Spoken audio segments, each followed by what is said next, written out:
Boker Tov, mes chers amis, nos deux halachot aujourd'hui, on va essayer de savoir comment est-ce qu'il faut allumer les nérodes de Hanouka, quelque chose que les gens ne savent pas. Il est marqué dans le Mahari Berona.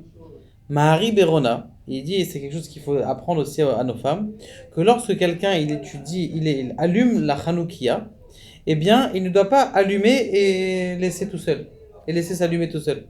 Il faut acheter des longues bougies ou des longues allumettes et laisser allumer jusqu'à que la majorité de la flamme, elle soit entière et elle soit prise. Ok?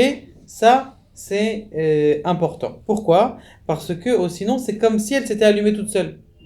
Or, que le nerf s'allume tout seul, c'est interdit. Il faut que ce soit moi. L'adlik ner shel Chanukah. Et pourquoi je dis pour les femmes aussi? La réponse aussi, c'est que les femmes aussi, on doit leur dire, lorsque tu allumes les nérodes de Hanouka, le Shabbat, tu dois absolument allumer jusqu'à ce que la majorité de la flamme, elle est prise. Et pas qu'elle s'allume de toute seule. Juste, tu as mis une petite étincelle et tu te débrouilles après. Pour dire que Béhémet, il faut faire une vraie ishtadlout. D'ailleurs, on expliquera ça de façon plus spirituelle après. Mais en tout cas, ça c'est le Inyan. Deuxième halakha au sujet de si quelqu'un il voit quelqu'un d'autre en train de se faire voler. Est-ce qu'il a le droit de dire, ou tu vas dire, ah c'est du lachon hara.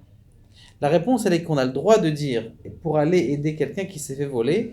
Et il y a dans ça plusieurs conditions. Une des conditions c'est qu'on l'a vu vraiment. J'ai vu en train de se faire voler. Pas j'ai entendu qu'il a dit de se faire voler. Deuxième klal, on va pas dire tous les 8 maintenant, mais deuxième klal, c'est de ne pas être sûr dans sa tête, de ne pas fixer dans sa tête, de dire ah c'est sûr qu'il lui a volé, peut-être qu'il lui a pris quelque chose qui était à lui. Tu vois quelqu'un en train de voler, tu sais pas est-ce que c'était lui avant ou pas. Troisième chose, c'est d'aller le voir d'abord le voleur, s'il a la possibilité, et lui dire tu sais t'as volé, je t'ai vu voler, ou tu rends ou je te dénonce. D'accord? Donc ça c'est 3 conditions, il y a encore d'autres conditions à faire qu'on verra plus tard. Baruch Adonai, le'olam amen.